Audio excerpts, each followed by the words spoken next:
Bonjour à tous, aujourd'hui très content, vous le savez, de vous retrouver sur le BTC face au dollar. Ça faisait un peu plus d'une semaine qu'on ne l'avait pas analysé, c'est-à-dire qu'on avait dans la vidéo précédente analysé et vu ce sommet-là précédent avec la chute du BTC à venir et enfin le rebond en WXY. La figure est encore et toujours valide, c'est-à-dire qu'on attend pour le moment en tout cas le rebond qui est occupé de s'effectuer aujourd'hui. Donc petite rétrospective sur la vidéo précédente ici qui date tout de même assez longtemps, du 1er octobre 2019, ça fait près d'une semaine qu'on n'a pas analysé le BTC ensemble. On avait comme en vidéo ici analysé et vu le plus haut aux alentours des 8500, presque 8600 $ ici comme je vois en vidéo, la chute du BTC qui devait s'effectuer. Alors attention, oui, une WXY a malheureusement beaucoup d'objectifs et durant la baisse que nous a fait le BTC, elle a carrément été chercher le dernier objectif ici avec un double, attention, bottom, pas par rapport à ce plus bas avec la B, mais bel et bien avec la racine ici à gauche avec tout simplement la racine de la grande W, X en rose et Y. Alors maintenant, bien entendu, la A, la B et la C ont été terminées. On a enfin déposé la X ensemble, c'est-à-dire que si on se met sur le plan ensemble, eh bien on a enfin déposé la A, la B et la C et la X qui a bel et bien été cherchée, le bas de la figure avec la racine, etc. Donc oui, c'est assez long. Pas mal de personnes, malheureusement, je voyais dans les commentaires, ça y est, c'est foutu, la WXY, elle est terminée, on ne va plus monter, etc. Malheureusement, vous êtes, alors c'est pas méchant ni rien, vous êtes trop impulsif et trop dans l'attente rapide, c'est-à-dire que vous n'avez pas de patience et la patience est de mise, d'accord? Donc grossièrement, il faut être patient en trading et non pas dire d'un coup on est descendu trop fort donc maintenant je passe comme tout le monde dans le camp baissier directement et je vois directement les 7000 $. Ça peut se faire mais la patience encore est toujours de mise et c'est pas parce que une figure met du temps, vous l'avez vu, elle met 6 jours à se développer et elle va vraiment chercher les objectifs les plus bas, donc ici vraiment le double bottom, c'est-à-dire les 100% de retracement de la figure qui sont bien entendu un objectif pour une X et enfin revoir le rebond de la Y. Donc oui, ça met du temps et c'est pas pour autant, et donc du coup pour cette raison que d'office, parce que vous êtes personnellement impatient, qu'il faut vite mettre une figure à la poubelle et se dire ça y est, maintenant je suis baissier et directement je pose déjà ma 4 là et directement je plonge et je revois le plus bas, parce que j'insiste et je rappelle, on est encore et toujours dans un plan baissier, même si oui, vous l'avez vu, je veux d'abord un développement de 4 qui doit se faire légèrement plus long avant enfin de breaker vers la baisse. Donc avant de commencer l'analyse plus précisément, un grand merci comme d'habitude à toutes les personnes qui font des donations. Vous le savez, contre une donation, je vous offre tout volontiers, premièrement, toutes les règles d'Elliott. Comme ça, de votre côté, en français, vous pourrez les lire et premièrement, apprendre et faire le même travail de projection de prix que moi, c'est-à-dire haussier, baissier, et également appuyer vos trades avec des points d'entrée, des stop-loss, des TP de placer, etc. grâce à tout ça. Donc maintenant également, vous pouvez, si vous le désirez, n'empêche, me demander une analyse à la demande sur n'importe quel actif spéculatif, crypto-monnaie ou pas, et je le ferai aussi le plus rapidement possible en vidéo. Maintenant, donc, on va focaliser l'analyse aujourd'hui sur, premièrement, pas pour tous finalement, parce qu'il n'y a pas tout le monde qui a réussi à prendre ce trade. Il y a eu plusieurs points d'entrée avant le rebond.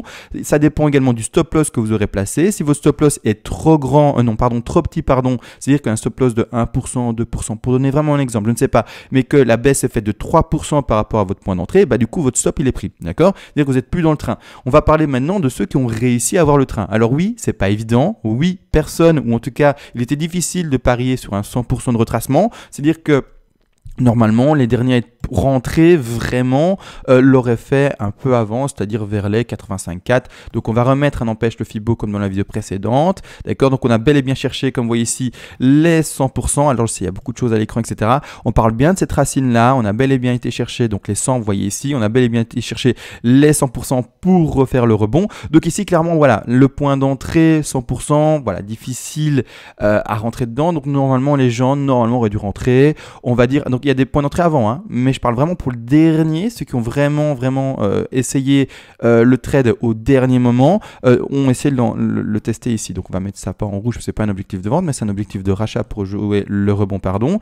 Donc ici, clairement, donc ici 7900, donc ici avec une chute, une baisse potentielle, donc forcément le stop se met à 100%, donc bien entendu, donc ici une baisse potentielle, si je prends vite mon outil de long, bien entendu position entrée ici. Alors je vais dézoomer parce que waouh, c'est beaucoup, si je retire, c'est beaucoup trop grand. Et on va mettre une position à 100. Ici, donc finalement, l'invalidation de la figure a ici 1,48% de risque pour par après refaire un rebond. Alors le rebond, on va voir jusqu'où il va, mais quelques pourcentages en tout cas ici, vous voyez, potentiellement si on fait un nouveau double top, on va regarder ça, normalement les objectifs, etc., ce serait donc un ratio qui va à 5,42. Donc ici, c'est vraiment pas mauvais comme trade à tester. Ceux qui ont réussi à le prendre, bravo à vous, bien entendu. Ceux qui n'ont pas réussi, dommage. Et ça fait partie de toute façon du trade. Les trades perdants, ça fait partie d'une stratégie de trade. C'est bizarre, mais c'est comme ça. C'est comme, je vous rappelle, les magasins qui se font voler régulièrement par les clients. Eh bien, les pertes faites par les vols rentrent dans leur stratégie comptable. Donc, les pertes sont calculées, bien entendu, dans leur comptabilité déjà à l'avance. Ils ont des ratios, des statistiques, etc. Et ils savent que cette année-ci, comme les autres années, par exemple, vont se faire voler 10 000 € de marchandises. C'est un exemple, mais voilà. Comme ça, vous êtes au courant. C'est la même chose pour le trading. Vous avez dans votre stratégie de trading les pertes qui sont prises en compte déjà à l'avance. C'est bizarre, mais voilà. D'accord? Donc ici, clairement, pour ceux qui ont réussi à rentrer dans le trade, bravo à vous. Pour les autres, dommage. On prend le rebond pour aller vers la Y. Bien entendu, maintenant, ce qu'on va faire ensemble, c'est surtout calculer les take profit partiels à placer par rapport aux bougies qui ont été dessinées réellement. Donc maintenant, je vais faire exprès de retirer ces deux objectifs rouges. Comme ça, on les replace correctement ensemble, d'accord? Avec les Fibonacci, on repart vraiment à zéro. Donc ici, en horaire même, je vais passer quand même 4 heures pour avoir plus de facilité à déposer mon Fibo en votre présence. Donc ici, j'agrandis ceci comme suit. Voilà, je prends mon Fibo, je le place à la racine, de toute façon de la figure. Je vais au sommet de la figure X. Je vais ici au plus bas, et bien tout simplement de la W, et on va voir les objectifs d'Y. Je rappelle tous les objectifs. Donc ceux qui sont rentrés dans le trade là, les objectifs sont les suivants. Ce sont les 61,8, 100, 123 et 161,8% de Fibonacci. Donc vous devez prendre d'office des take profit à ces zones-là. D'accord? Mais d'office, c'est-à-dire vous vendez une petite proportion de votre trade pour prendre un retour sur vos gains, parce qu'il n'est pas garanti d'arriver à la target maximale d'office à 61,8% de Fibonacci. C'est pour ça qu'on met une stratégie en place. On ne lit pas l'avenir, et donc d'office on se donne des objectifs et des take profit. D'accord? Donc ici, on est rentré en trade pour ceux qui ont essayé ce trade et qui ne se sont pas fait prendre son stop, normalement dans la zone basse, et c'est-à-dire que maintenant on met des petits rectangles de couleur, cette fois-ci rouge, parce que ce sont des reventes de sa position d'achat. Donc ici, première position à 61,8. Donc ici, vous voyez bien, c'est pas très visible, je vois, donc je vais l'agrandir pour vous. C'est la ligne un peu turquoise ici, c'est un peu caché par les bougies, etc. Mais c'est bel et bien 61,8% de Fibonacci. Vous mettez un TP1 qui d'ailleurs été touché ici. Donc normalement, vous avez pris un TP ici aux alentours des prix. Attention, je reprécise sur Bitfinex aux alentours des prix des 8251 $. TP1 à prendre. On a un TP2 à prendre plus haut, qui se situe pour celui-ci à 100% de Fibonacci. Ça, c'est le double top. Vous voyez, double top ici, boum, double top. 100% la ligne grise qui se situe aux alentours des prix des 8537 $, TP numéro 2.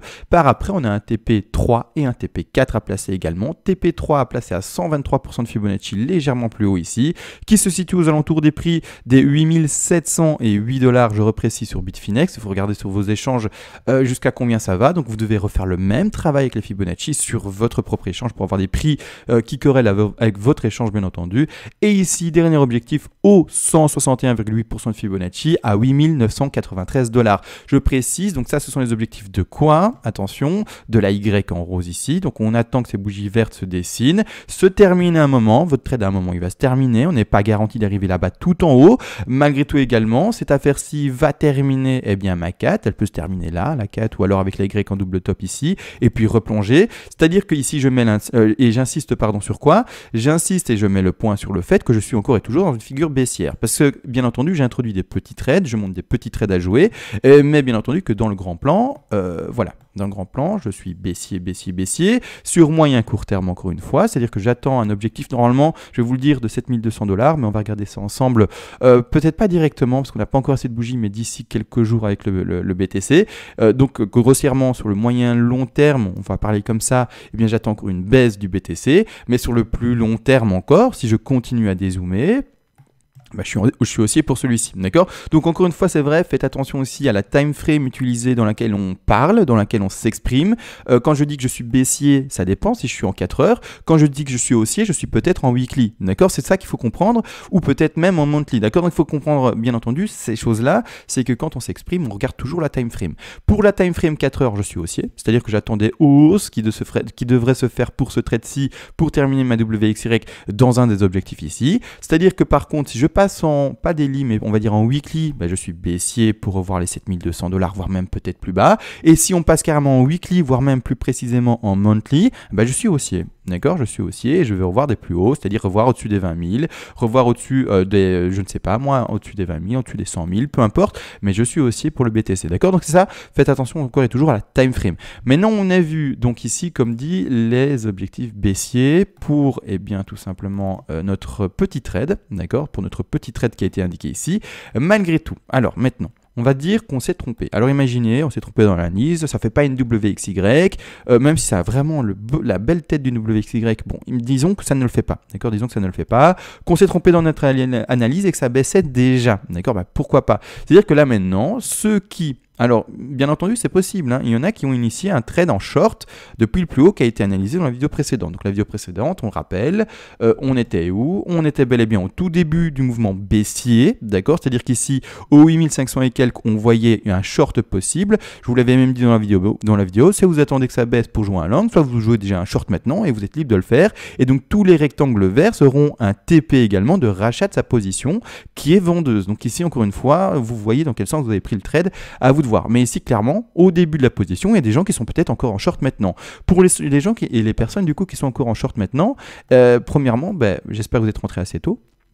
Et pas trop tard, ben, bien entendu, on fait attention à son stop encore et toujours, mais c'est-à-dire qu'on pourrait potentiellement avoir une baisse. Alors j'ai du mal à voir la baisse, je vous le dis, je le compte en ABC, pour moi je suis vraiment dans une WXY, malgré tout, si jamais, d'accord, c'est important, si jamais, hein, d'accord, on était baissier, l'objectif baissier de cette affaire-ci serait, alors je réagrandis mon écran, je vais remettre cette affaire-ci comme suit, mais l'objectif baissier serait le suivant, on va vite le faire ensemble, n'empêche, j'ai un peu du mal à faire les sous-vagues, je vous le dis déjà, parce que clairement, donc ici je le remets ainsi, donc ici voilà, on va remettre tous les objectifs intermédiaires baissiers. Les premiers objectifs intermédiaires baissiers, ce seront les 100%. Donc l'objectif principal, ce sera celui-ci, les 7451 $.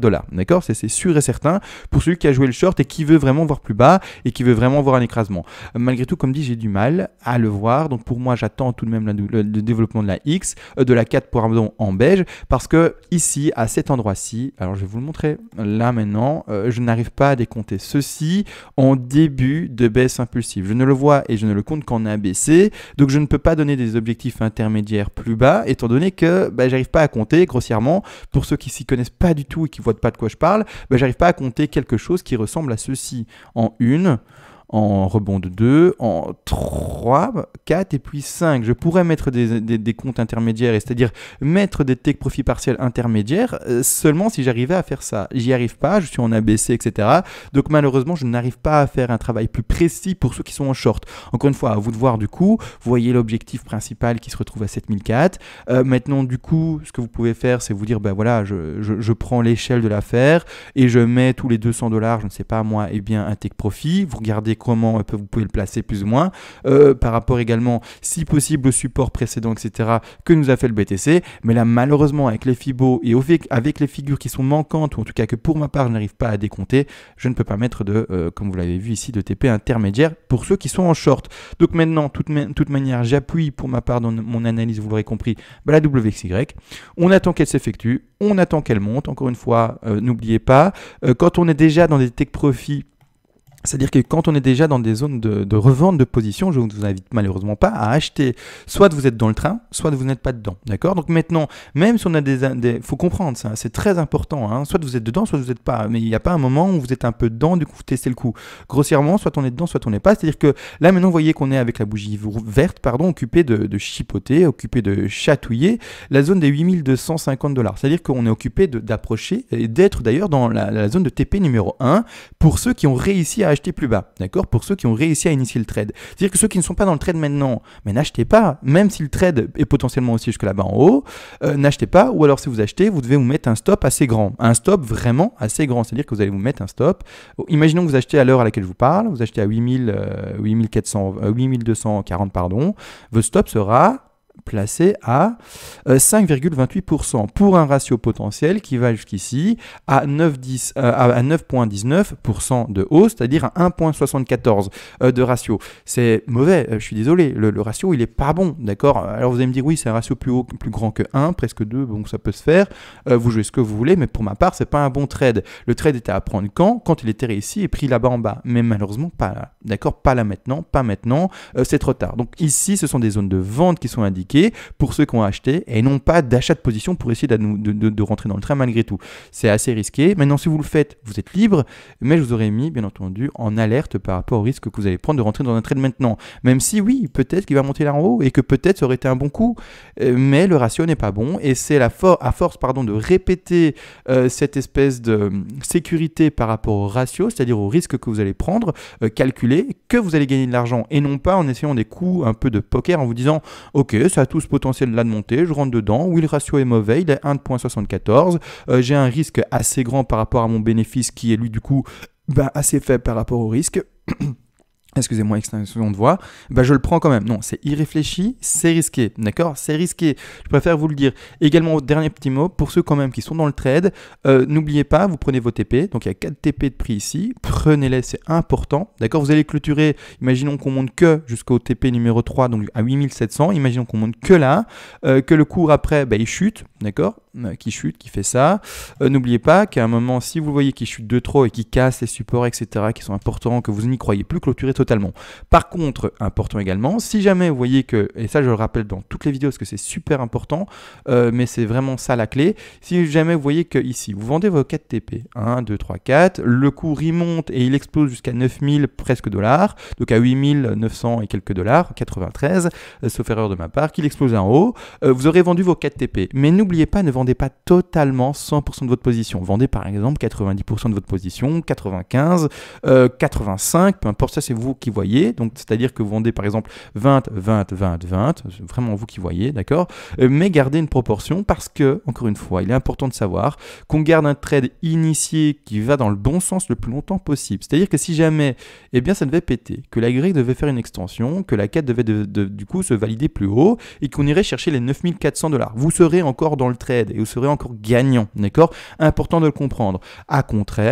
Au cas contraire, eh bien quand un trade ne va pas dans le bon sens calculé, là on le clôture rapidement et on sort vite de ses pertes. C'est ça qu'il faut comprendre. Donc voilà, maintenant je pense avoir tout dit, je sais que ça fait beaucoup de répétitions, c'est pour ça également que je mets un peu plus de temps maintenant entre mes vidéos parce que ça sert à rien, donc d'accord, de faire des vidéos tous les jours pratiquement quand il se passe rien, hein, d'accord, dans un bull run réel, là c'est intéressant, mais là maintenant, voilà, et on fait une vidéo quand c'est pertinent, quand il y a quelque chose à dire et non pas n'importe quand. C'est important de le comprendre également, sinon je vais vous perdre, hein, et mon objectif n'est pas du tout de vous perdre, vous dire oui, WXY validé, invalidé, validé, invalidé, non, ça sert à rien, on attend qu'elle se valide, elle est validée, on la prend, elle se valide pas, on la prend pas et on attend plus bas, d'accord? Donc ici, ça se valide, on continue à monter avec la Y, les objectifs ont été donnés, on va pas faire plus long, on se laisse, merci encore une fois à toutes les personnes qui m'assistent pratiquement finalement tous les jours, hein. Merci beaucoup à vous de me suivre encore et toujours et de me faire confiance. Sur ce, on se laisse et ciao.